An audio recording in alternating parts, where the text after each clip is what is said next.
주의 인자는 끝이 없고 주의 자비는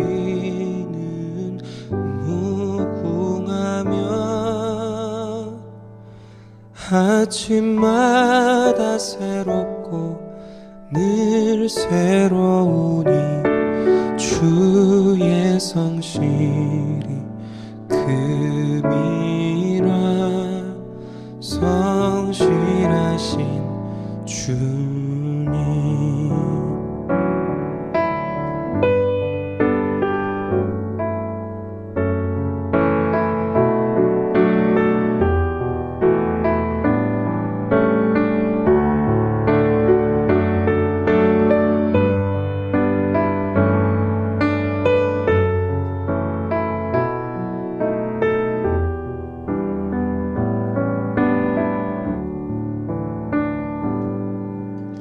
주의 인자는 끝이 없고 그의 자비는 무궁하며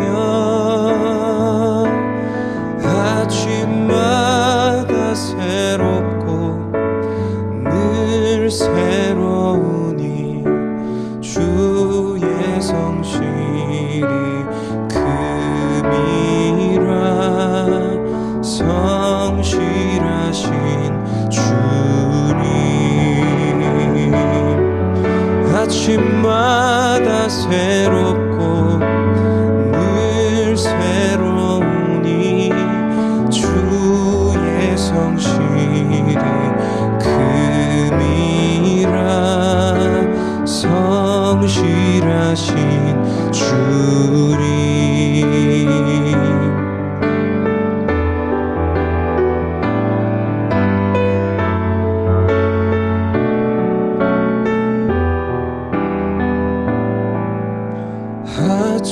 아침마다 새롭고 늘 새로우니 주의 성실이 금이라 성실하신 주님. 성실하신 주님.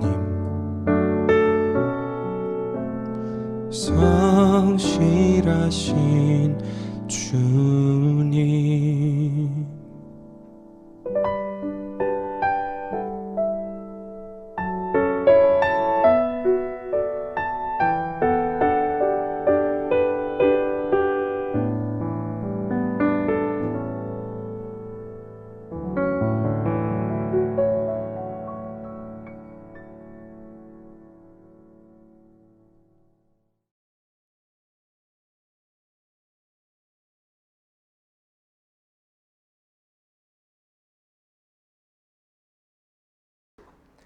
할렐루야! 하나님께서 오늘 우리의 예배를 기쁘게 받으실 줄 믿습니다.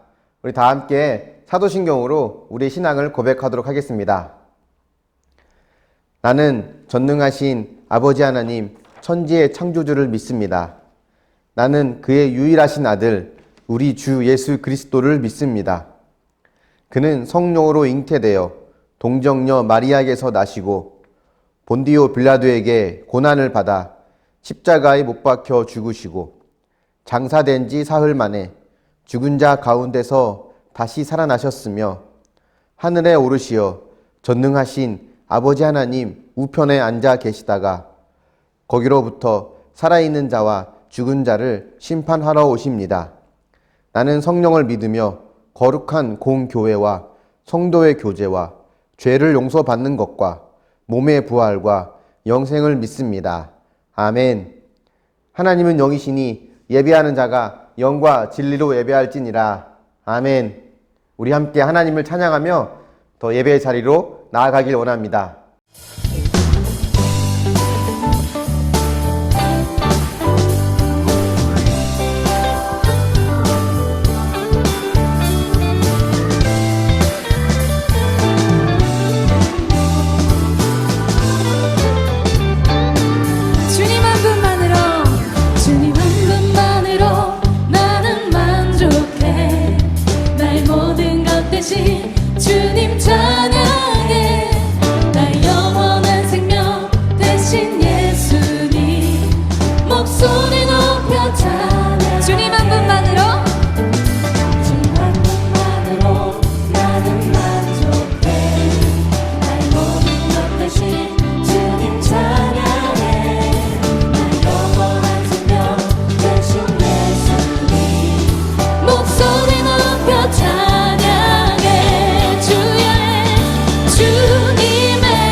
되신 주님 찬양해 나의 영원한 생명 되신 예수님 목소리 높여 찬양해 주님의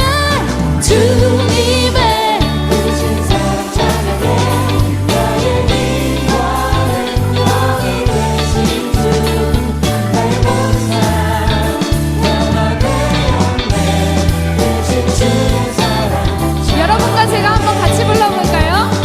주님 한 분만으로 나의 모든 것 대신 나의 영원한 생명 목소리 높여 한 번 더 할게요. 주님 한 분만으로 주님 한 분만으로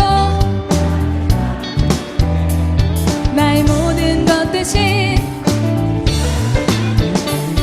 나의 영원한 생명 아멘 목소리 높여 찬양해 주님의 크신 사랑 찬양해 나의 힘과 능력이 되신 주 나의 모든 삶 변화되었네 크신 주의 사랑 찬양 주님의 크신 사랑 찬양해 나의 힘과 능력이 되신 주 나의 모든 삶 변화되었네 크신 주의 사랑 찬양해 무덤이 되신 예수 죽으시고 다시 사셨네 죄의 저주 끊으셨네 예수 승리의 주 여러분 믿으십니까? 예수만을 자 주님을 기뻐하시면서 할렐루야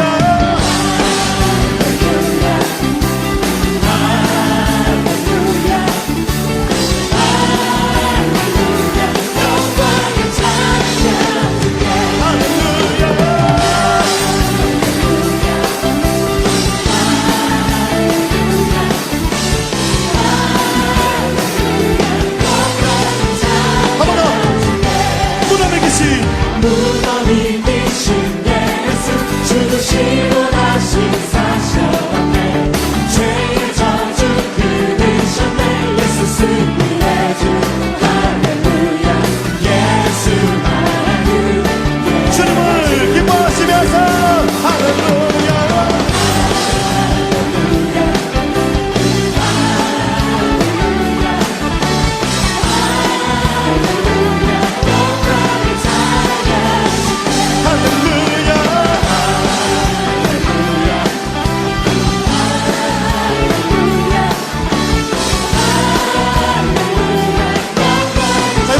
고백하시면서 보좌에 앉으신 주님 보좌에 앉으신 주 영원토록 다스리신 믿음으로 예수 사랑 정복한 사망권세 무너뜨렸네 예수 만유의 주 할렐루야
가장 높은 곳에 영광 정의하신 주 생명의 말씀이신 하나님의 어린 양에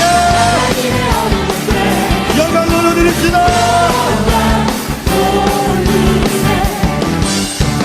영광 가장 높은 곳에 가장 높은 곳에 영광 전능하신 주 생명의 말씀 되신 하나님의 어린 자께 영광 돌리세. 자, 우리 형제님들이 주께 영광, 주께 자매님들이 영광,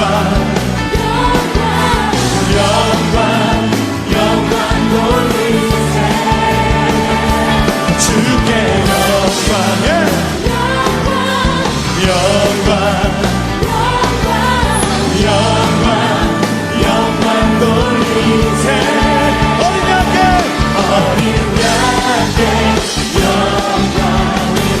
영광 가장 높은 곳에 영광 가장 높은 곳에 영광 전능하신 주님 전능하신 주 생명의 말씀 되신 하나님의 어린 양께 하나님의 어린 자께 영광 돌리세.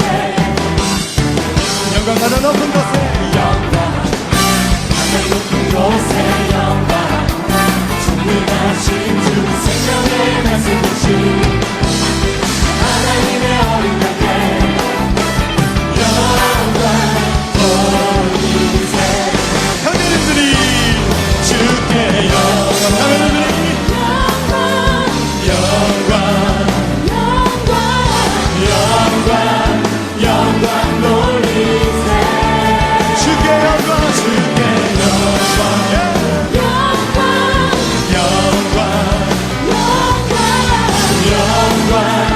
영광 돌리세. 주께 영광 주께 영광 예.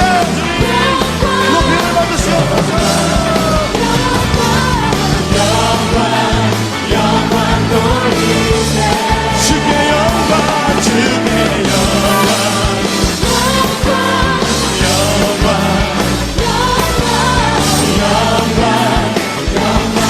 아버지님 앞에 주께 영광 주께 영광 예.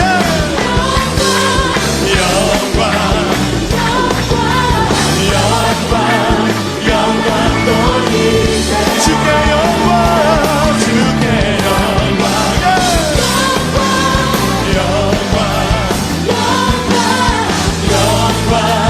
영광 돌리세. 어린 양께 영광을 어린 양께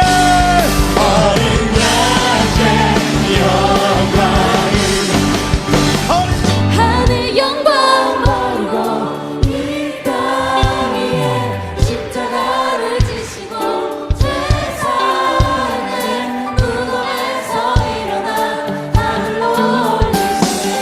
주의 이름 높이.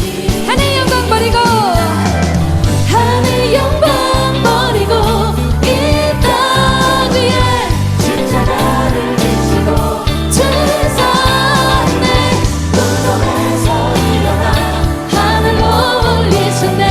주의 이름 높이니.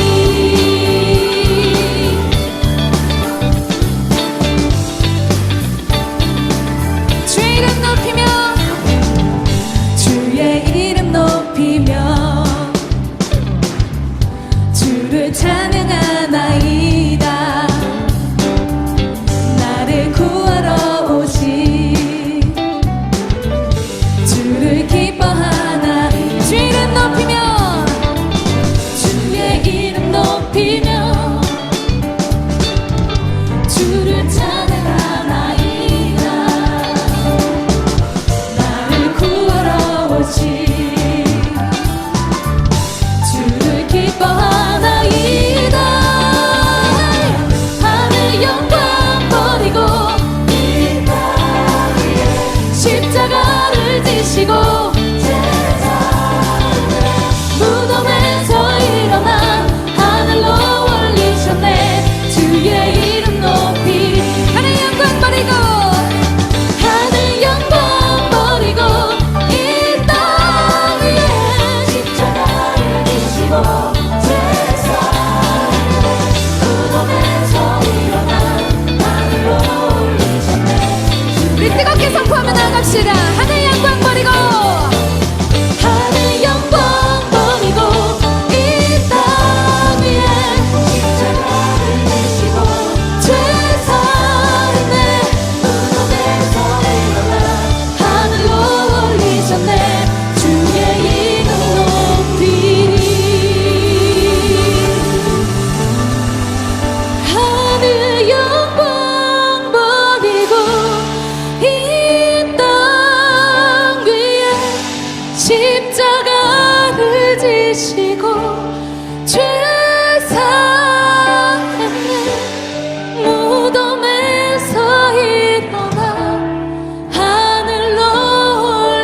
올리셨네. 주의 이름 높이리. 하늘 영광 하늘 영광.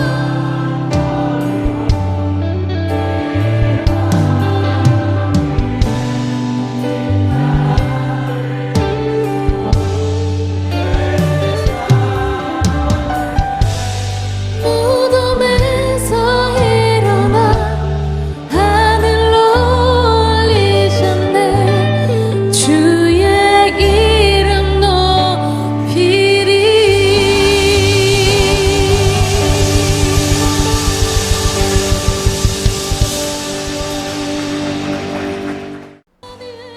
지금 함께 우리 예배를 위해서 기도하길 원합니다. 하나님, 우리의 이 예배 가운데 함께 해 주시옵소서. 우리가 드리는 찬양과 고백, 우리가 드리는 모든 우리 마음의 소원을 기쁘게 받아주시고, 우리가 하나님이 내 삶의 주인임을 고백할 수 있는 이 거룩한 예배가 되게 해달라고, 또 한 주 동안 내가 내 삶의 주인으로 살았던 것들을 회개하며 주님을 바라보며 이 시간 온전한 예배로 나아갈 수 있게 해달라고 우리 같이 함께 기도하며 나아가기 원합니다. 기도하겠습니다. 하늘 영광 버리고 이 땅 위에 십자가를 지시고 죄 사했네. 무덤에서 일어나 하늘로 올리셨네. 주의 이름 높이리. 하늘 영광 하늘 영광.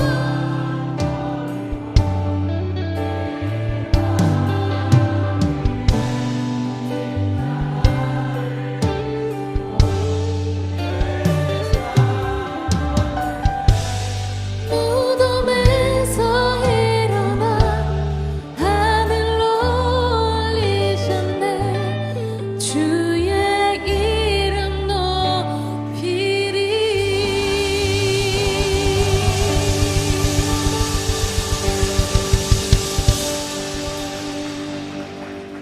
오늘 우리의 예배 가운데 함께 하실 주님을 기대하고 찬양하며 이 모든 말씀 예수님의 이름으로 기도합니다. 아멘. 네, 소요리 문답을 우리 함께 보도록 하겠습니다. 오늘은 10계명 중에서 제6계명에 해당하는 것입니다. 67번부터 69번까지입니다. 우리 함께 보겠습니다. 시작. 제6계명은 무엇입니까? 제6계명은 살인하지 말지니라 입니다. 제6계명에서 명하는 것은 무엇입니까? 제6계명에서 명하는 것은 모든 것은 합법적인 노력으로 우리 자신의 생명과 남의 생명을 보존하라는 것입니다. 제6계명이 금하는 것은 무엇입니까? 제6계명에서 금하는 것은 불의하게 우리 자신의 생명이나 이웃의 생명을 빼앗거나 해야 하는 일들입니다. 아멘. 하나님 말씀은 요한복음 20장 1절과 2절 말씀, 그리고 14절부터 18절까지의 말씀입니다.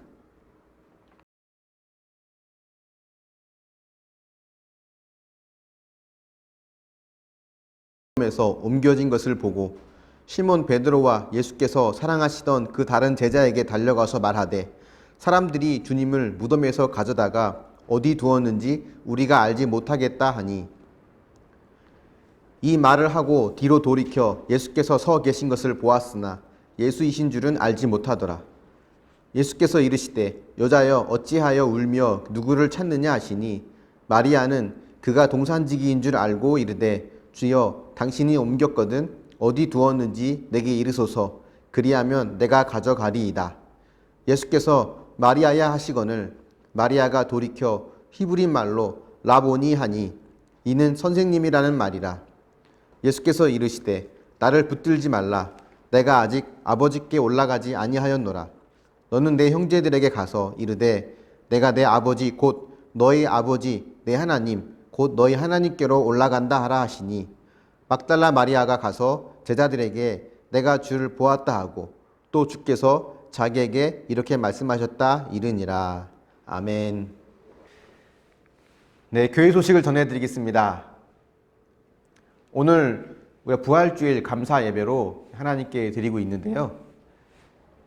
오늘 드린 이 부활절 감사헌금은 이 코로나로 인해서 어려움을 겪고 있는 또 미자립 교회들을 돕는 일에 사용하도록 하겠습니다.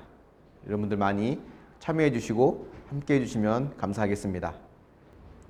네, 5월, 6월 큐티인이 나왔습니다. 여러분들 꼭 받아가셔서 말씀으로 하루하루 승리하고 이겨나갈 수 있는 믿음의 삶을 살아낼 수 있기를 바랍니다. 할렐루야! 여러분 한 주 동안 건강하게 잘 지내셨습니까? 우리가 온라인으로, 즉 인터넷으로 예배를 드리기 시작한 지가 벌써 2달이 되어 갑니다. 감사하게도 지금 코로나 상황이 많이 호전되었고 또 정부에서도 방역 수칙을 잘 지킨다고 하는 그런 조건으로 집회를 허용하기 때문에 이제 오늘부터는 우리가 기존처럼 온라인으로도 드리고 또 교회당에 모여서 오프라인으로도 예배를 드리기로 하였습니다. 아마 이 영상을 보고 계시는 분들은 온라인으로 집에서 보고 계시겠죠. 또 이 시간에 또 몇몇 분들은 함께 예배당에서 저와 함께 예배를 드리고 있을 것입니다. 하지만 이 코로나 상황이 완전히 종료된 것은 아니기 때문에 우리가 집에서든 또 교회에서든 일상생활 속에서 방역 수칙을 잘 따르면서 이 모든 상황들이 잘 해결되고 종료되기를 기도해야 될 것 같습니다. 코로나가 가져온 많은 변화들이 있죠. 그 중에 신앙생활의 영역에서도 우리에게 많은 변화가 있었습니다. 그 중에 한 가지를 꼽으라고 한다면 저는 그동안 우리가 당연하다고 여겼던 것들이 당연하지 않다는 것을 경험했다는 것, 이걸 말하고 싶어요. 주일날 교회가 문을 닫고 예배를 드리지 않는다는 것, 이것은 전에는 상상조차 할 수 없었던 일이었습니다. 물론 과거에 메르스 때나 사스 때에도 몇몇 교회들은 지금 이 코로나 상황 때 행했던 것처럼 지역사회로의 그런 감염을 예방하기 위해서 주일 예배를 중단한 경우가 있었습니다. 근데 그런 경우는 이제 극소수였고요. 이번처럼 전국적으로 많은 교회들이 주일날 문을 닫기로 결의하고 예배를 드리지 않는 것, 온라인으로 예배를 대체하는 것, 이런 것은 이번이 거의 처음이지 않았나 싶어요.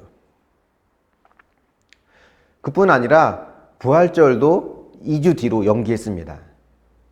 우리 교회도 이제 거기에 동참하면서 오늘을 부활주일로 지키기로 하고 있는데요. 부활절날 별다른 행사 없이 조용히 넘어가는 것은 있었지만 부활절 자체를 2주 뒤로 옮긴 것은 사실 이번이 처음이지 않았나? 저는 그런 생각을 합니다. 또 어떤 교회는 온라인으로 성찬식을 행하기도 했어요. 목사님이 카메라 앞에서 이제 성찬식을 진행하면 성도들은 집에서 화면을 보면서 성찬식에 참여하는 것이었습니다. 그런 것들을 보면 이번 코로나가 우리에게 참 많은 것들을 경험하게 해주고 많은 것들을 생각하게 하였다라고 생각을 해요. 여러분은 이런 변화들을 어떻게 생각하십니까? 물론 이런 변화들이 일반적이진 않아요. 지금은 특별한 시국이기 때문에 임시적인 방편으로 교회들이 그렇게 행한 것이지만 분명한 것은 이런 것들이 그동안 우리가 절대 있을 수 없는 일이라고 여겼던 일들이 가능하구나라는 것을 알게 되었다는 거죠. 그래서 이 코로나 상황을 겪으면서 우리가 한 번쯤 예배란 무엇일까? 과연 주일날 이런 상황일 때 예배를 중단하는 것이 옳은가? 아니면 예배를 끝까지 지키는 것이 옳은가? 교회 역할은 무엇인가? 이런 것들을 우리가 스스로 진지하게 고민해 봤으면 좋겠습니다. 나중에 우리가 예배뿐만이 아니라 양육과 소그룹 모임도 정상화될 때 이 부분에 대해서 이야기를 나누는 시간이 있었으면 좋겠습니다. 근데 이 모든 것들보다 우리가 신앙생활을 하면서 가장 당연히 여기고 있는 것은 무엇일까? 그것은 아마도 내가 하나님의 자녀가 되었다는 것, 내가 하나님을 믿고 있다고 하는 것, 이것을 우리는 어쩌면 아주 당연한 것으로 여기고 있는지도 모르겠습니다. 근데 여러분, 하나님을 믿는다고 하는 것, 그것은 사실상 매우 힘들고 어려운 일입니다. 오늘 부활절이라서 이 부활절에 나타난 한 사건을 좀 자세히 보려고 하는데요. 오늘 보게 될 요한복음 20장은 예수님의 부활이 기록된 그런 내용이죠. 오늘 이 부분을 보면서 우리의 신앙을 다시 한번 점검해 봤으면 좋겠습니다. 먼저 20장 1절 말씀 같이 읽어보겠습니다. 안식 후 첫날 일찍이 아직 어두울 때 막달라 마리아가 무덤에 와서 돌이 무덤에서 옮겨진 것을 보고, 여기 보면 때는 안식 후 첫날이라고 합니다. 구약의 유대교에서는 안식일을 토요일로 지켰죠. 우리로 말하면 토요일날 그들은 안식일을 지켰습니다. 그래서 안식 후 첫날이라고 한다면 오늘 우리가 쓰는 요일로 이야기할 때는 일요일이 됩니다. 안식일 날은 아무런 일도 하면 안 되기 때문에 이 막달레아 마리아라고 하는 여인은 안식일을 기다리고 안식일이 끝나자마자 예수님 무덤가로 왔어요. 근데 예수님 무덤가에 와보니까 예수님 무덤 입구에 있던 돌이 옮겨져 있는 것을 보고 또 무덤이 비어 있는 것을 보게 됩니다.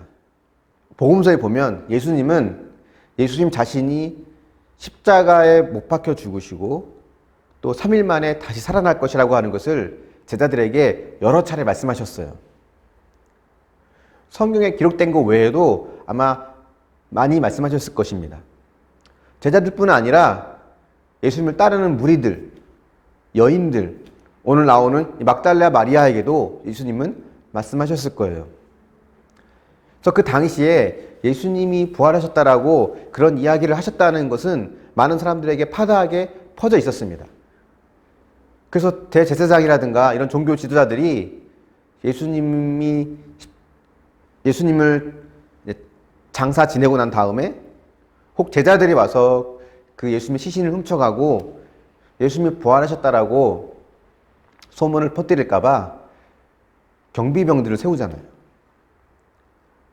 그만큼 예수님이 부활하실 거라고 했던 그 이야기들은 많은 사람들에게 많이 퍼져 있었다는 거예요. 그 정도라면 막달라 마리아가 예수님 무덤가에 왔을 때 무덤 입구에 돌이 옮겨지고 무덤이 비어있는 것을 보면 혹시 정말로 예수님이 부활하신 걸까? 정말로 그분이 다시 살아나신 걸까? 이런 생각을 한 번쯤은 해야 되지 않을까요?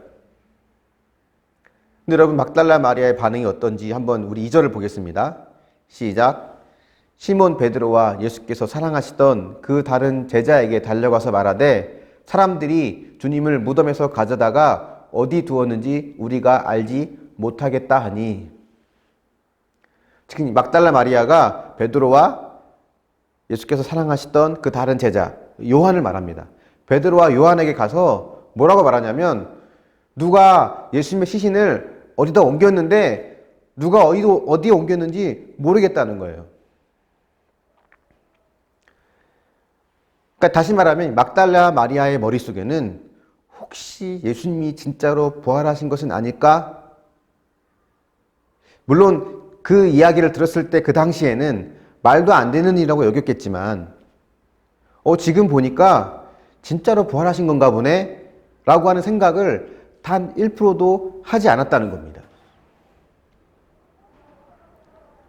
여러분, 당시 유대인들은요, 그들의 신앙에는 이 부활이라고 하는 것은 세상의 종말 때에나 온다고 믿었어요. 지금 이렇게 우리가 살고 있는 이 역사 속에서는 죽은 인간이 살아나는 일은 불가능하다라고 믿었습니다. 하지만 그래도 여러분, 죽었던 나사로가 살아난 것을 그들이 보았을 텐데, 그리고 예수님께서 부활하실 거라는 이야기를 누누이 말씀하셨고, 이미 많은 사람들이 예수님의 그 이야기를 들었을 텐데, 적어도 제자들에게는 혹시 예수님이 부활하셨을 수도 있겠다라고 말을 해야 되지 않았을까요?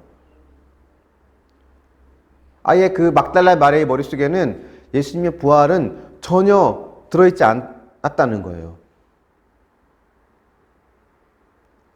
네, 여러분, 근데 이렇게 단 1%도 부활을 생각해내지 못하는 이 막달라 마리아의 모습이 바로 우리 인간의 본 모습입니다. 여러분, 제자들도 마찬가지예요. 이 막달라 마리아의 말을 듣고 베드로와 요한이 달려가죠. 무덤으로. 무덤에 가보니까 무덤은 비어있고 예수님을 쌌던 세마포와 수건은 따로 쌓여져 있었습니다. 근데 그걸 보고 예수님이 부활하셨겠구나 라는 생각을 제자들도 하지 못해요. 8절과 9절 말씀 같이 보겠습니다. 그때야 무덤에 먼저 갔던 그 다른 제자도 들어가 보고 믿더라. 그들은 성경에 그가 죽은 자 가운데서 다시 살아나야 하리라 하신 말씀을 아직 알지 못하더라. 무슨 말입니까? 예수님이 부활하신다고 하는 것을 이 무덤을 보고도 생각하지 못하고 있다는 거예요. 이것처럼 빈 무덤을 보고도 부활을 생각하지 못하는 이 모습이 바로 우리 인간의 본 모습이에요. 여러분, 절대로 믿음은 저절로 생겨나지 않습니다. 성경은 우리를 뭐라고 말하냐면 영적으로 눈이 먼 사람이라고 말을 하는 거예요. 그렇기 때문에 우리는 진리를 찾을 수도 없고 진리를 찾고자 하는 마음도 갖지 못합니다. 예를 들면 여러분, 태어나면서부터 앞을 보지 못한 채 살아왔던 사람이 있었다면, 태어날 때부터 앞을 보지 못하는 장애를 안고 살아온 사람이라면 그 사람이 과연 스스로의 힘으로 색깔을 상상해낼 수 있을까요? 빨간색, 파란색, 노란색, 이것을 스스로 생각해낼 수 있을까요? 물론 누군가가 끊임없이 알려주거나, 요새는 기술이 좋아져서 많은 과학기술과 의료기술로 색깔을 인지할 수 있게 할 수 있을지 몰라도 그 사람 스스로가 색깔을 상상해내지 못할 겁니다. 이것과 마찬가지예요. 막달라 마리아가 부활을 생각해내지 못하는 것은, 또 그 부활 자체를 전혀 상상조차 하지 못하는 것은 우리 인간이 영적으로 완전히 어두운 자이기 때문에 그렇습니다. 우리가 하나님을 믿고 찾고 그분을 인식하고 그분을 믿는 것은 사실 우리 힘으로는 상상조차 할 수 없는 그런 일이라는 거죠. 그러니 우리가 하나님을 믿는 것이 과연 당연하다고 말할 수 있을까요? 내가 모태신앙이기 때문에, 어릴 때부터 신앙생활을 했기 때문에 그래서 내가 하나님을 믿는 것은 당연하다고 생각하십니까? 그렇지 않습니다. 하나님을 내가 알고 믿고 있다고 하는 것, 예수님을 내가 믿고 사랑하고 따르기로 결정했다는 것, 이것은 내 삶의 가장 큰 기적이라는 거예요. 부활절의 가장 첫 번째 큰 교훈은 이겁니다. 우리는 스스로 부활을 믿을 수 없다. 우리는 스스로 부활의 주님을 믿을 수 없다는 겁니다. 묵상해 보십시오. 나는 다른 사람들보다 구원받을 자격이 된다고 생각하십니까? 다른 사람들보다 복을 받을 자격이 된다고 생각하시나요? 또는 더 나은 대우를 받을 자격이 된다고 생각하고 있지는 않습니까? 이렇게 영적으로 눈이 가려진 막달라 마리아는 예수님이 바로 뒤에 서 계셔서 이야기하는데도, 또 그 예수님과 대화를 나누는 동안에도 예수님을 알아보지 못합니다. 그냥 그저 동산을 지키는 동산지기에 불과하다고 생각을 했었던 것 같아요. 13절과 14절 말씀 같이 보겠습니다. 시작. 천사들이 이르되 여자여 어찌하여 우느냐?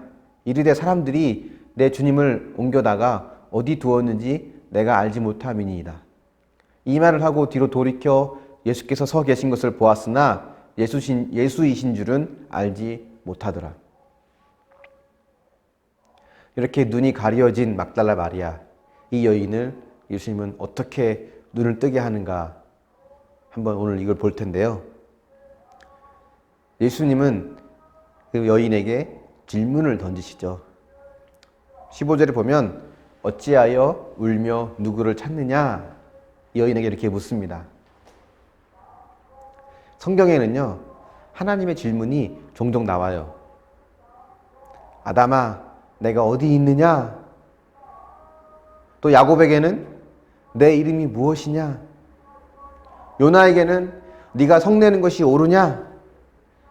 등등 하나님께서 우리 인간에게 던지는 질문들이 있습니다. 여러분, 이 질문들을 가만히 묵상해 보면요, 이 질문을 하셨을 때 하나님의 음성이 어땠을까? 어떤 분위기고 어떤 톤이었을까를 한번 상상해 봤어요.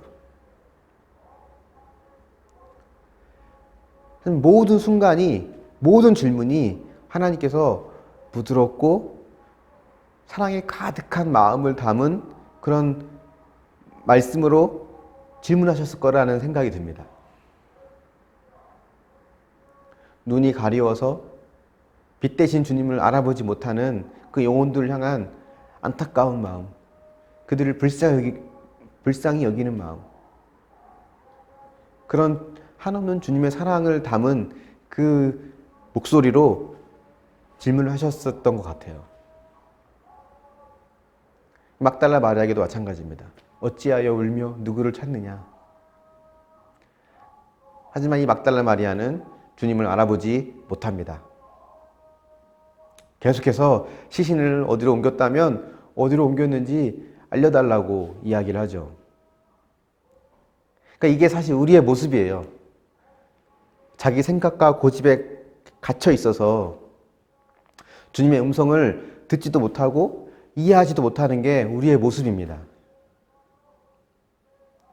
주님 입장에서 보면 얼마나 답답하실까, 참 이런 생각을 하게 돼요.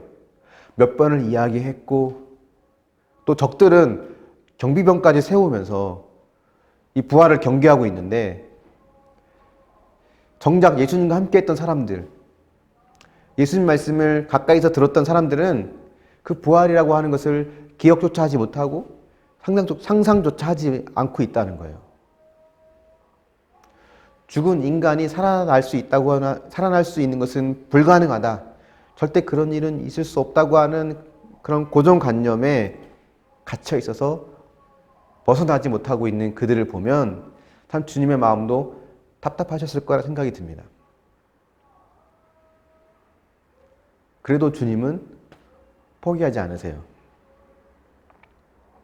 16절에 보면 마리아야 라고 그 여인을 부르십니다. 이 부르심의 음성도 어떤 음성일까?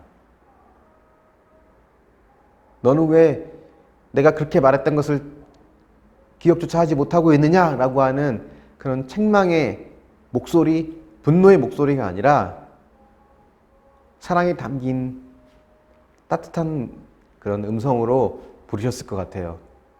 마리아야. 주님을 알아보지 못하는 그 여인의 연약함을 안타까워하시는 주님의 마음이 느껴집니다. 놀라운 것은 주님이 그 여인의 이름을 불러주시니까 여인이 이제 눈이 떠졌다는 거예요. 주님을 알아봤다는 겁니다. 이게 은혜죠. 이게 주님이 우리에게 주신 은혜입니다. 그분이 내 이름을 불러주었다는 것은 그분이 내 인생 가운데 쑥 들어오셨다는 거예요. 내 삶 가운데 들어오셨다는 겁니다. 나는 알아보지도 못하고 찾을 생각조차 하지 못하고 있을 때 주님은 내게 찾아오셨다는 거예요. 그래서 우리는 구원은 하나님의 은혜라고 말을 하는 겁니다.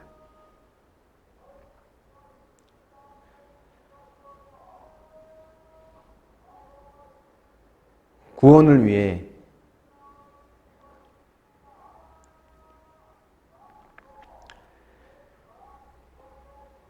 마리아라고 이름을 불러주시면서 찾아오시는 그 주님의 은혜가 아니라면 우리에게는 구원이라는 것은 시작조차 될 수 없다는 거죠. 여러분, 구원은 단순히 주님이 누구인가, 어떤 분인가에 대한 인지적인 동의로 얻어지는 것은 아닙니다. 구원은 믿음으로 얻는다고 할 때 그 믿음이라고 하는 것은 예수님이 하나님의 아들이고 예수님이 구원자이고 메시아다 하는 이 내용을 내가 듣고 읽고 그걸 그대로 받아들인다고 해서 그걸 믿음이라고 하지 않아요. 그것이 믿음이라고 한다면 귀신의 믿음이 제일 좋은 겁니다. 귀신만큼 예수님이 누군지, 예수님의 관심이 어디에 있는지 정확히 아는 사람은 없어요. 또 귀신만큼 예수님을 향해 달려와 엎드려 경배하는 그런 사람도 없습니다. 그렇다고 귀신이 구원받습니까? 아니죠. 왜 그럴까요? 거라사 광인에게 들었던 귀신이 예수님에게 한 거라사 광인에게 들렸던 귀신이 예수님에게 한 이야기를 보면 알 수 있습니다. 그가 예수님께 달려와 뭐라고 말합니까? 당신이 나와 무슨 상관이 있나이까? 믿음은 지적인 동의가 아니에요. 그분과의 인격적인 관계로 가는 겁니다. 나와 그분과의 개인적인 관계, 그분과의 인격적인 관계를 맺고 그분에게 가까이 가는 것. 그분이 내 이름을 부르시면서 내 안에 오신 것처럼 이제는 내가 그분에게 내 삶을 던지고 내 삶을 거는 것, 이게 믿음이라는 거예요. 부활절의 두 번째 메시지는 이겁니다. 부활의 주님이 나를 찾아오셨다는 거예요. 묵상해 보십시오. 나를 부르시는 주님의 음성을 경험해 보셨습니까? 내 마음속에 주님이 주시는 질문을 들어본 적이 있나요? 그 부활의 주님과 인격적이고 개인적인 관계를 맺고 있습니까?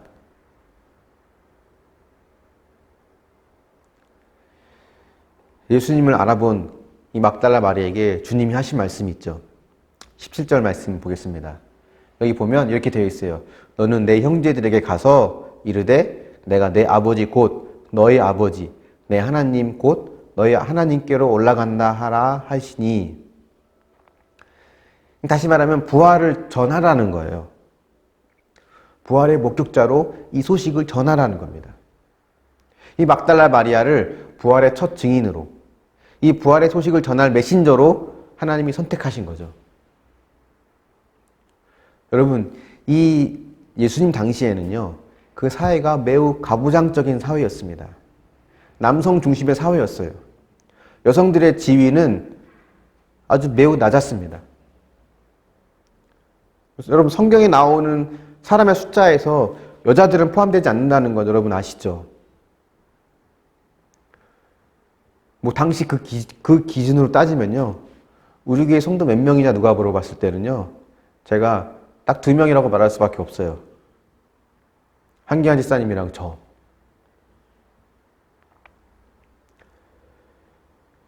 또한 그 당시에 여성들의 발언은요, 법적인 효력을 갖지 못합니다. 그만큼 믿을 만한, 귀 기울여 들을 만한 가치조차 없다는 거예요. 근데 여러분, 부활을 효과적으로 전하려면, 부활의 소식을 제대로 전하려면 이 막달라 마리아 같은 여인보다는 당시에 유력한 남성들, 또 제자들, 그런 사람들을 선택하셔서 그들을 통해 복음을 전하고 부활을 전하게 하는 것이 훨씬 더 유리하지 않았을까요? 근데 예수님은 그렇게 하지 않으셨어요. 막달라 마리아를 사용하셨습니다. 그 당시에 천대받은 여성이었어요. 부활이라고는 상상조차 할 수 없었던 그 정도의 수준밖에 안 되는 믿음을 가진 사람. 또 게다가 이 막달라 마리아는 어떤 전력이 있습니까? 7 귀신 들렸던 사람이잖아요. 오늘날로 말하면 이렇게 말할 수 있어요. 과거에 정신병자였던 믿음도 약한 천대받는 여성, 이 막달라 마리아, 이 여인을 예수님이 부활의 소식을 전하는 첫 번째 메신저로, 첫 번째 증인으로 선택하셨다는 겁니다.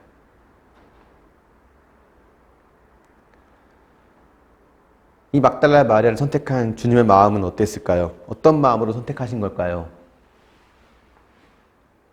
너가 과거에 어떤 삶이었는지 내게는 중요하지 않다. 나는 지금의 너와 관계를 맺고 싶고, 나는 지금의 너와 함께하고 싶고, 지금의 너와 이 영광을 같이 누리고 싶다. 이게 예수님의 마음이에요. 약하고 부족하니? 네가 약하다고 생각하니? 기억하거라. 나는 의인을 부르러 온 것이 아니라 죄인을 부르러 왔단다. 이게 주님의 마음이죠. 주님은 여러분이 능력이 있는지 없는지, 잘하는지 못하는지, 그것보다 주님의 마음은 여러분과 계속되는 사랑의 관계를 맺기 원하시는 분입니다. 그분께 나아가지 못할 그 어떠한 이유도 우리는 없어요. 실패와 좌절을 겪었다면 그것은 그분의 따뜻한 음성을 들을 수 있는 좋은 기회입니다. 부활의 세 번째 메시지는 이겁니다. 나를 찾아오신 부활의 주님이 나와 사랑의 관계를 계속적으로 맺기 원하신다는 겁니다. 묵상해 보십시오. 무엇이 그분께 나아가는데 주저하게 만들고 있습니까? 실패와 좌절이 그분의 따뜻한 음성을 들을 수 있는 좋은 기회라고 하는 것을 여러분 인정하십니까? 여러분이 경험한 그분의 따뜻한 사랑은 어떤 것이 있습니까? 말씀의 결론을 맺어보겠습니다. 여러분, 우리가 예수 믿는 것은 결코 당연한 것이 아닙니다.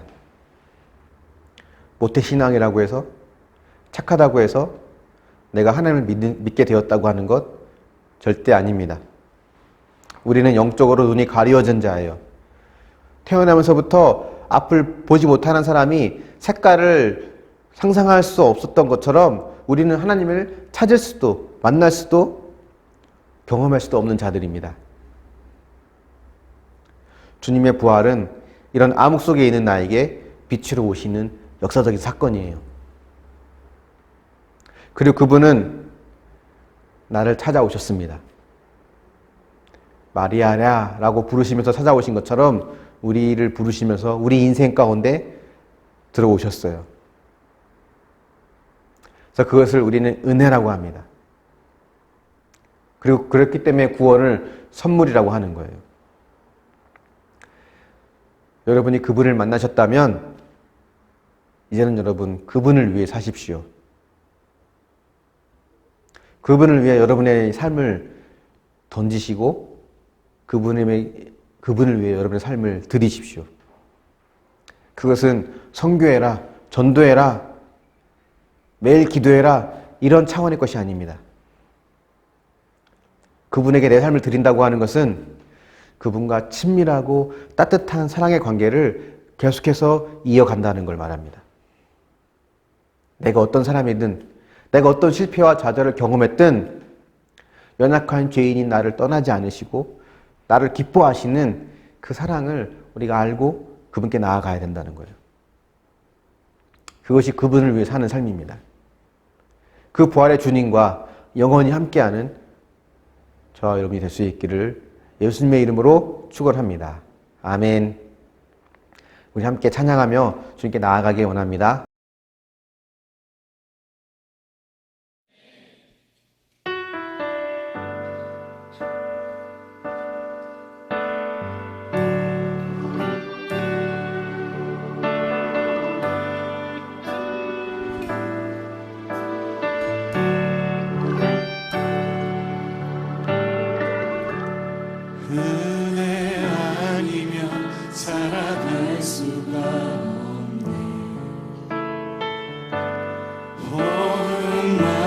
지쳐도 다 주의 것이니 세상 평안과 위로 내게 없어도 예수 오직 예수뿐이네.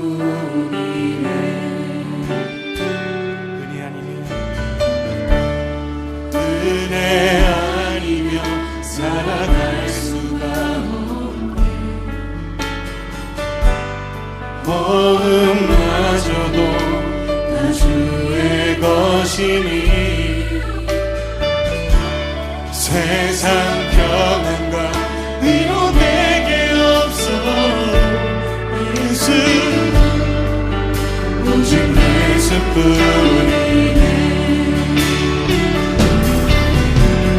그 신계에 나올 수도 없고 작은 고난에 지쳐도 주께 묻기 나의 모든 삶 버티고 견디게 하시네.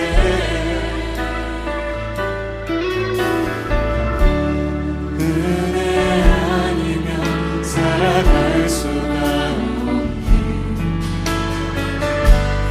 나의 모든 것 다 주께 맡기니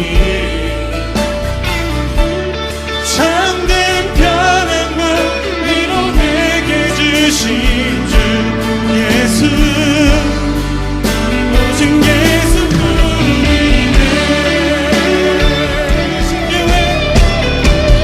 그 신계에 가볼 수도 없고 작은 고난에 지쳐도 주께 묻기 나의 모든 삶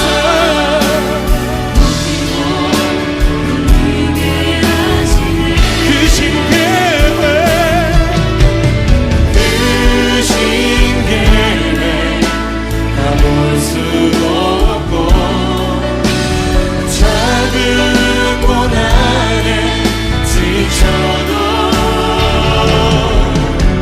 주께 묻기 나의 모든 삶.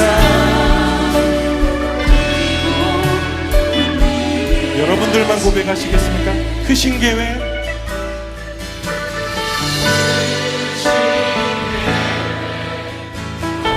수도 없고 작은 고난에 지쳐도 주께 묻기 나의 모든 삶 견디게 하시네. 은혜 아니면 은혜 아니면 살아갈 수가 없네. 나의 모든 것 나의 모든 것 다 주께 맡기니 참된 평안과 위로 내게 주신 주 예수 오직 예수뿐이네. 예수 오직 예수뿐이네.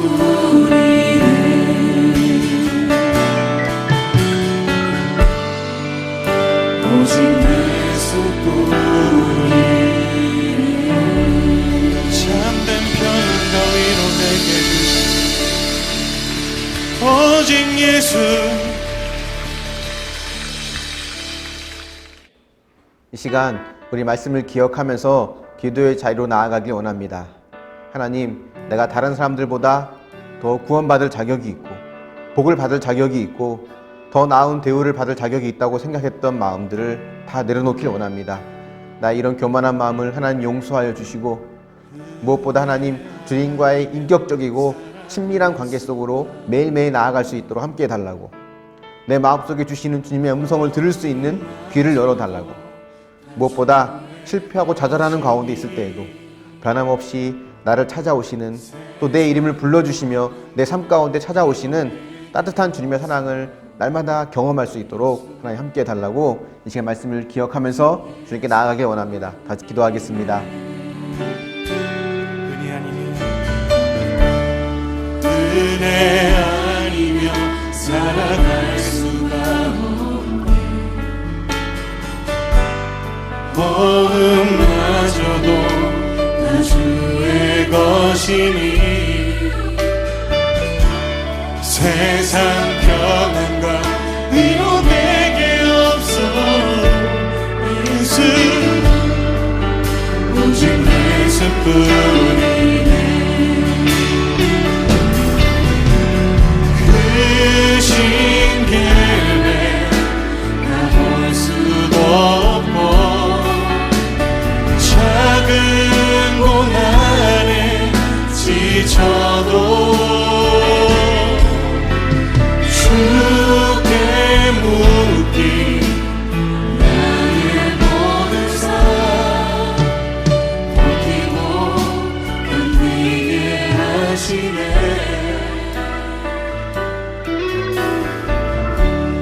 은혜 아니면 살아갈 수가 없네. 나의 모든 것 다 주께 맡기니 참된 편안함 위로 내게 주신 주 예수 오직 예수뿐이네.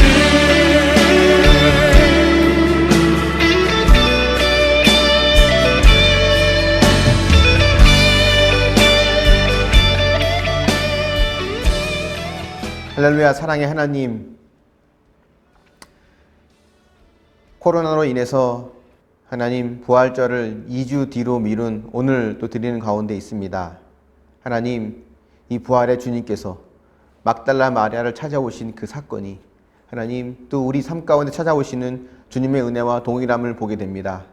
주님, 무엇보다 당연히 구원받을 자격이 있다고 여겼던 나의 그런 교만한 마음을 용서하여 주시고, 무엇보다 주님께서 세밀하게 내 마음속에 주시는 음성과 말씀을 잘 듣고 따뜻한 주님의 은혜를 경험할 수 있도록 도우시고 인도하여 주시기를 원합니다.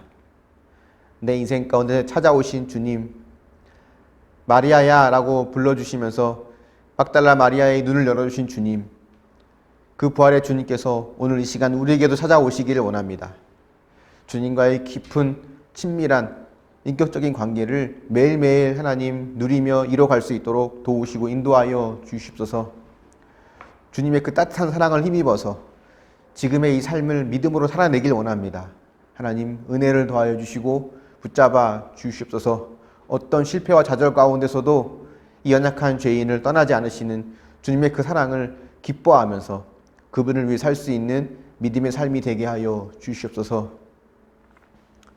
지금은 나를 위해 십자가에서 죽어주신 우리 주 예수 그리스도의 크신 은혜와 영원 전부터 나와 함께 하시는 하나님 아버지의 무궁하신 사랑하심과 늘 하나님의 음성을 들으며 또 말씀을 들으며 믿음의 길을 갈 수 있도록 이끌어 가시는 성령님이 함께 하시는 역사가 오늘도 주의 말씀을 듣고 하나님 앞에 믿음으로 바로 세워져 가서 부활의 주님과 날마다 동행하기를 기대하고 갈망하는 모든 주의 백성들 머리 위에 그들의 가정과 교회와 직장과 이 나라와 민족과 일방들 위에 이제로부터 영원까지 함께 있을지어다.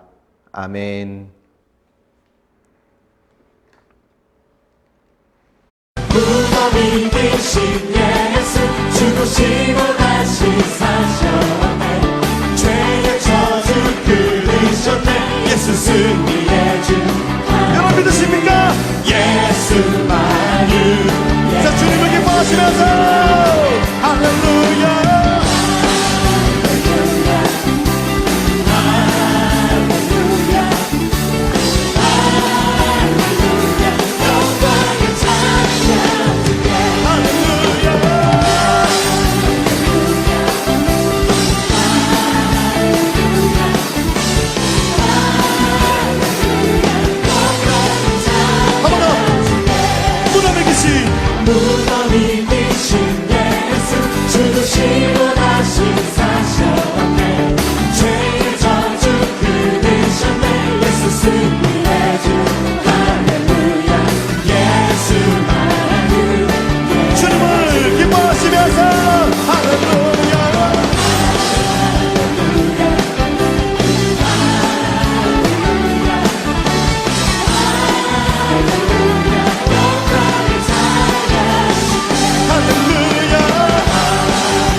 할렐루야 영광의 찬양 주께 영광 가장 높은 곳에 영광 정의하신 주 생명의 말씀이신 하나님의 어린 양에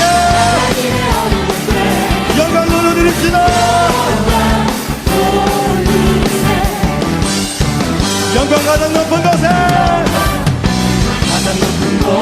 영광 전능하신 주 생명의 말씀이신 하나님의 어린 양께 영광 돌리세 자 우리 형제님들이 주께 영광 주께 자매님들이 영광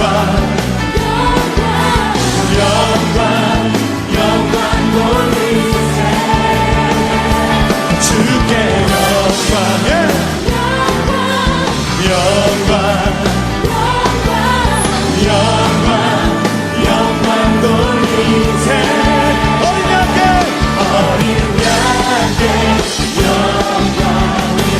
영광 가장 높은 곳에 영광 가장 높은 곳에 영광 전능하신 주님 전능하신 주 생명의 말씀이신 하나님의 어린 양께 하나님의 어린 양께 영광 돌리세 영광 가장 높은 곳에 영광 가장 높은 곳에 영광 전능하신 주 생명의 말씀이신 하나님의 어린 양께 영광 돌리세 형제님들이 주께 영광 자매님들이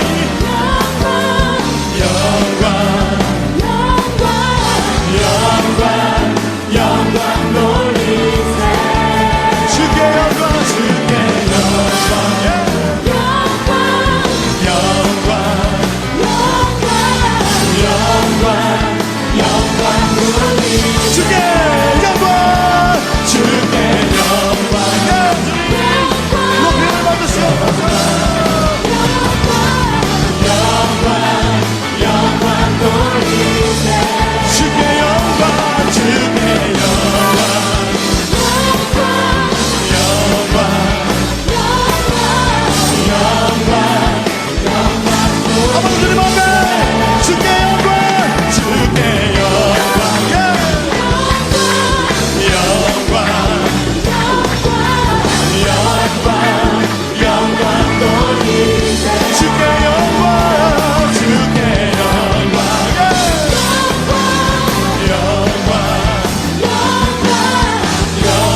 합시다. 하늘